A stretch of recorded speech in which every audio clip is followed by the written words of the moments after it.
மிக்சாங் புயல் கரையை கடந்தும் சென்னை ராயபுரம் பகுதியை ஒட்டியுள்ள பனைமர தொட்டியில் தென் அருகிலுள்ள தெருக்களில் தண்ணீர் வடியாமல் இருக்கிறது. மழைநீர் மட்டுமல்ல, கழிவுநீர் கலந்து இருப்பதால் மக்கள் அத்தியாவசிய தேவைகளுக்கு கூட வெளியில் செல்ல முடியாமல் தவித்து வருகின்றனர். எங்களுக்கு சோறு கொடுக்க வேண்டாம், கால்வாய் தண்ணீரை வெளியேற்றினால் போதும் என்று இப்பகுதி மக்கள் கூறுகின்றனர். மக்கள் தங்கள் கோரிக்கைகளை முன்வைத்து ராயபுரம் அருகில் உள்ள கல்மண்டபம் பகுதியில் சாலை மறியல் போராட்டத்தில் ஈடுபட்டனர். இதுகுறித்து நமது செய்தியாளரும் ஒளிப்பதிவாளரும் அளித்த தகவல்களை பார்க்கலாம். வீட்டுக்குள்ளேயே தண்ணி வந்துடுச்சு. ஒரு பொருள் கூட எடுக்கல. நாங்க பிள்ளைங்க இல்ல 5 நாள் ஆச்சு. கரண்ட் போய் 5 நாள் ஆச்சு.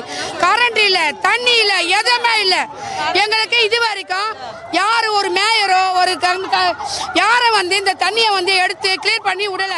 எங்களுக்கு சோறு வேணா எதை வேணா எங்க ரோட்ல இருக்க தண்ணியை கிளியர் பண்ணி விட சொல்லுங்க. அதுதான் எங்களுக்கு. இதுல பணமாறு தொட்டி உள்ள இருக்கிறது யாருக்கும் தெரியாதா? போலீஸுக்கு தெரியாதா? இல்ல கவுன்சிலருக்கு தெரியாதா? மேயருக்கு தெரியாதா? இது எல்லாருக்குமே உடந்த. எம்எல்ஏ எங்க போனாரு? அவரே வர சொல்லுங்க.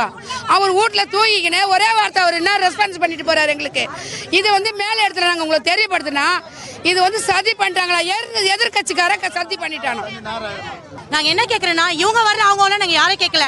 4 நாளா அந்த காவத்துல நான் நிக்கிறேன், நாங்க இறங்குறோம். கொஞ்சம் எடுக்கிறது ஹெல்ப் பண்ண வேண்டியதானே, அதுதான் கேக்குறோம்.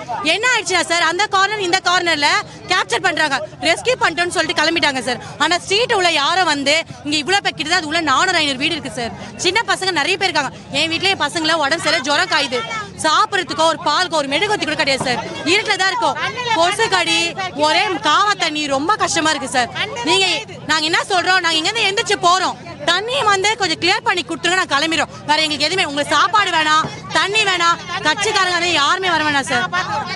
நாங்க பாத்துக்கிறோம் சார். வேலைக்கு போறவங்க யாரும் வேலைக்கு போகல, பசங்க ஸ்கூலுக்கு போன வேலைக்கு போறவங்க சார். எங்களை அடுத்த வேலை சாப்பாடு நாங்க பார்க்க முடியும்.